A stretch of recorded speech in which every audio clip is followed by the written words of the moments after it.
Okay. You want to bring them in now?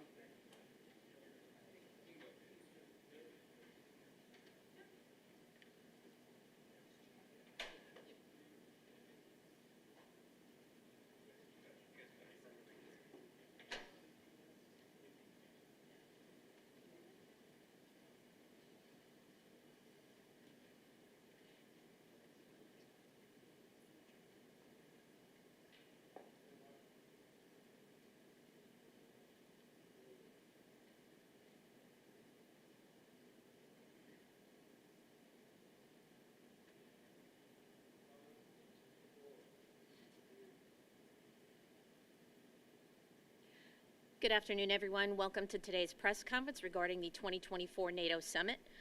We thank you for coming out today, and we are looking forward to having you help us to assist with communicating with the public in regards to this event. Following remarks by our speakers today, there will be an opportunity for questions. We ask that when you're called on that you would introduce yourself, also say the name of your outlet, and limit your questions to one question and one follow-up question initially. We'll try and get to as many questions as we can from different folks. I'd like to take this opportunity to introduce Matt Stoller. He is the Special Agent in charge of the Washington Field Office.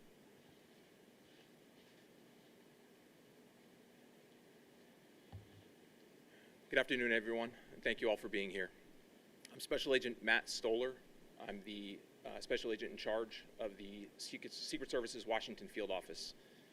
As we prepare for the upcoming NATO Summit, which takes place July 9th through the 11th, it's vital we inform the community about potential impacts within the area to allow people time to make adjustments to their schedules and plans as needed. The NATO Summit is a National Special Security Event, or NSSE. And this designation means that the Secret Service assumes primary responsibility for the development and implementation of the operational security plan. And NSSE leverages the full weight and resources as well as the talent and expertise of federal, state, and local partners. This collaboration is critical because no single agency can provide all of the resources needed to secure an event of this magnitude. The Secret Service's #1 priority, along with our law enforcement partners, is to create a safe and secure environment for our protectees, visiting world leaders, and the citizens of the District of Columbia. Successfully executing this summit's security plan must factor in the needs of the community and its citizens. While we strive to minimize any inconvenience, people should expect to experience increased traffic on both roads and walkways due to street closures and other restrictions, particularly in areas where the events will occur. Vehicular, public transportation, and pedestrian impacts should be expected in the downtown area around the Washington Convention Center, the Carnegie Library, Mount Vernon Square, and the Mellon Auditorium. Residences and businesses inside the affected areas will generally be accessible, but vehicles and pedestrians may be required to undergo a security screening prior to entering. When security plans are finalized, we will share specific road closures and access information with the community. Maps will be made available online for the public in the coming weeks. We will do our best to keep the public informed of any disruptions or impacts throughout the event. As we fine-tune the security plan, Secret Service Washington Field Office personnel are engaging with area businesses and residents to inform them of potential impacts and hear their concerns. As part of these outreach efforts, we have a meeting with community members scheduled for tomorrow evening. Washington, D.C. is uniquely accustomed to hosting world events, and significant planning, training, and coordination has gone into ensuring that each individual agency is prepared to respond to any situation. This event is truly a collaborative effort, and I'm grateful for the partnerships we have with the agencies represented here today and many others who help support the mission. That said, it is my pleasure to introduce Chief Pamela A. Smith of the D.C. Metropolitan Police Department. Thank you.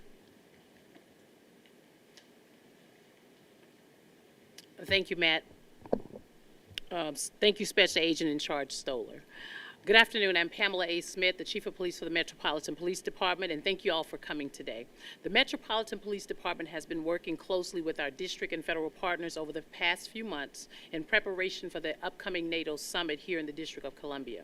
MPD, the United States Secret Service, and other law enforcement agencies will be ensuring the safety of visiting dignitaries, attendees, and our community members. Events like this require detailed planning, close collaboration, and constant communication. We are doing all that and more to ensure a safe and smooth NATO Summit with as few impacts as possible to DC residents. This event will require a security perimeter around the Washington Convention Center. Numerous road closures and parking restrictions will be in place. This perimeter will be established shortly before the start of the summit on July 9th and will remain through July 12th. Businesses and residents within the closure zone will be accessible, but vehicles and pedestrians will need to enter from certain locations and be subject to security screenings. I want business owners and residents to be rest assured that we are working to minimize impacts while balancing the security for the event. Community outreach teams from the Secret Service, HSEMA, and MPD will be contacting businesses in the upcoming weeks to ensure all of your questions are answered. Impacts will expand beyond the convention center. Events related to NATO are planned in other locations around the city, including the Federal Triangle. With dozens of heads of states in the area, there will be a notable increase in motorcade volume and security presence outside of hotels and various embassies. We are expecting a significant increase in traffic downtown, so please plan alternate routes ahead of time. We recommend commuters use the Metro Transit system to get around town. I ask everyone to exercise patience and remember that these security protocols are in place to keep everyone safe. With these types of high-profile meetings, we may see an increase in First Amendment demonstrations relating to this event. Also, the Metropolitan Police Department supports individuals peacefully exercising their First Amendment rights, but we will not tolerate violence of any kind, and offenders will be held accountable. Hosting events is nothing new for Washington, D.C., and I want to assure all Washingtonians that the Metropolitan Police Department is prepared for the NATO Summit and will continue to work closely with our partners to ensure its security. As we finalize the security plans with our law enforcement partners in the coming weeks, we will be hosting updates and specific road closures on our website at nsse.dc.gov and on our social media platforms. We also need the community's help. The public is a partner in keeping our city safe. I want to remind everyone, if you see something, say something. If you see something suspicious or if something doesn't seem right, please let us know. For immediate threats, we ask that you call 911 For other tips, call our real-time crime center at 202-727-9099 or text us anonymously at 50411. Thank you, and I'll now turn it over to Assistant Director in Charge, David Sundberg from FBI's Washington Field Office.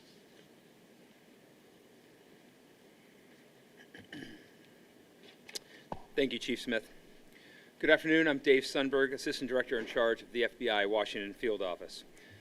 I truly appreciate the opportunity to be here today to discuss the FBI's partnership with our federal and local law enforcement agencies to prepare for the upcoming NATO Summit here in D.C.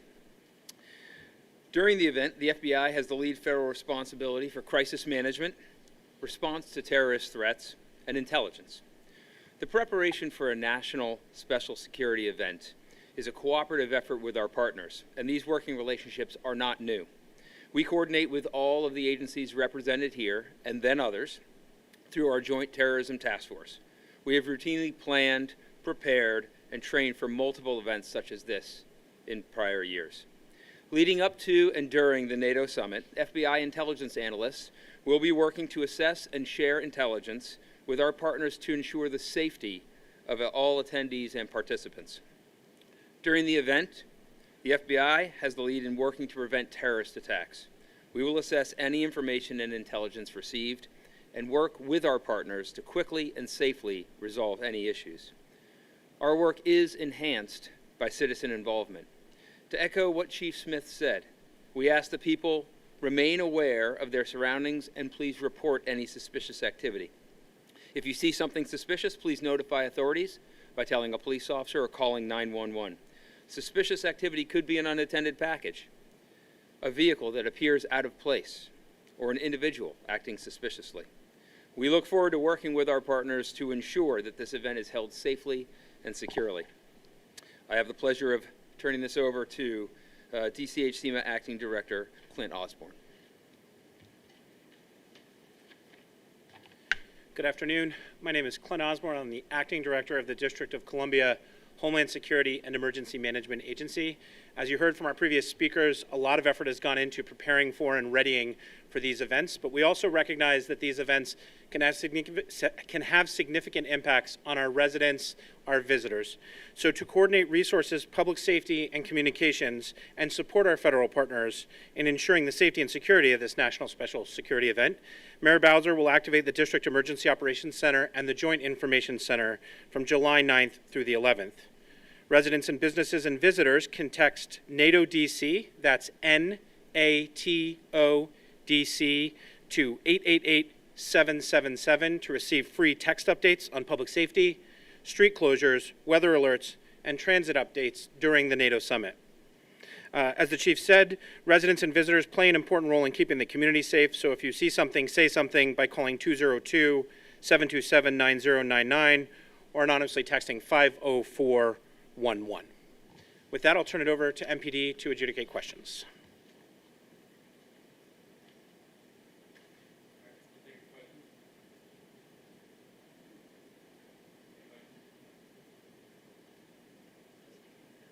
Sure. Hi there.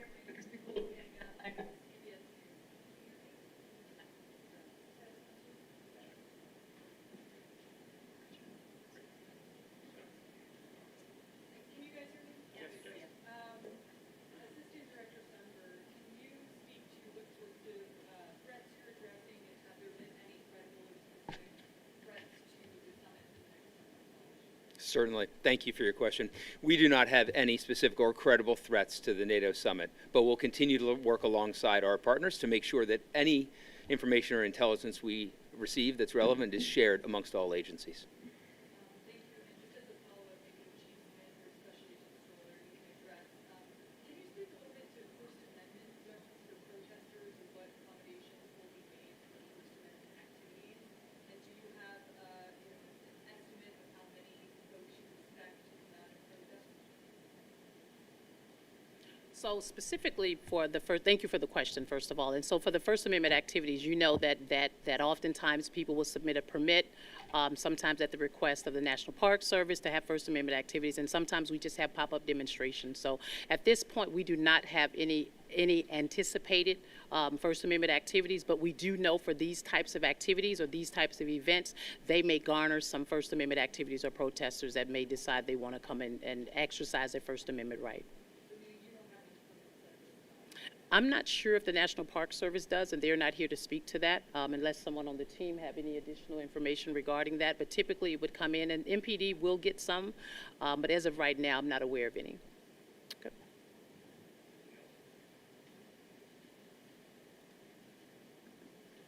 Thank you. My name is Michael Dane with Fox News. Chief Smith, I have a question. So I don't mean to be off topic, but pertaining to what happened at the White House over the weekend, were law enforcement officers ordered to stand down or not take precedent against those who vandalize statues? And what would ultimately be the protocol for officers in situations like that? So if you're speaking specifically about what occurred at Lafayette Park, so I work for the Metropolitan Police Department, and those officers that are assigned to Lafayette Park are with the United States Park Police. And as you know, in certain locations on federal property, you may or may not know on federal property, there is a 36 CFR Code of Federal Regulation that does not allow certain activities to happen when it comes to First Amendment exercising First Amendment activities on federal lands. And so what you saw was obviously the United States Park Police engaging in individuals who could not exercise their First Amendment right based on whatever other additional activity was occurring in that space. Okay, and are you able to speak to how many arrests were made? Or is that not in your I work for the Metropolitan Police Department. That's really a question you should pose to the United States Park Police. Thank you. Yes, sir. Hi, I'm Susan Harmon with CBS News, but I'm also acting as the poll producer for the networks. My first question is, do you all have a date certain when the road closures will go up or when that will be announced?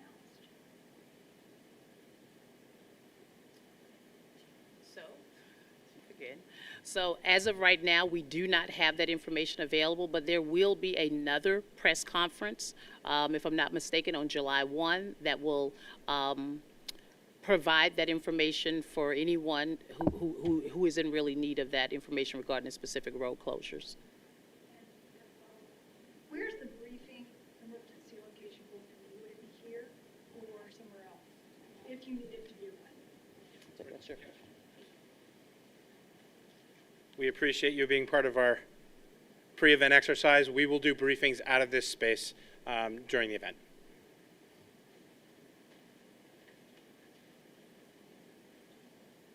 Hi, I'm Jenny Gathright with the Washington Post. I think this is for you, Chief Smith.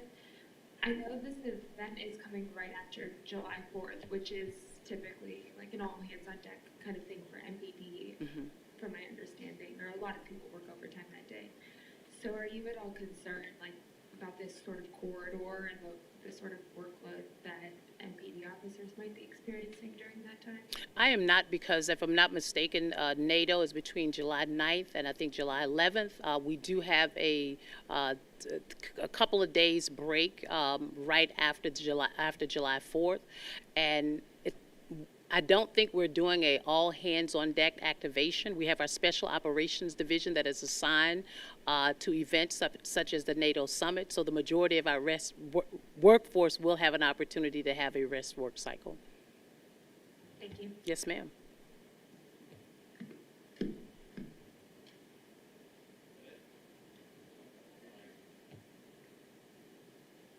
Beatrice Peterson, ABC News. I was wondering if you could just quantify for the public how massive this is going to be. DC has a lot of large-scale events such as World Bank, IMF.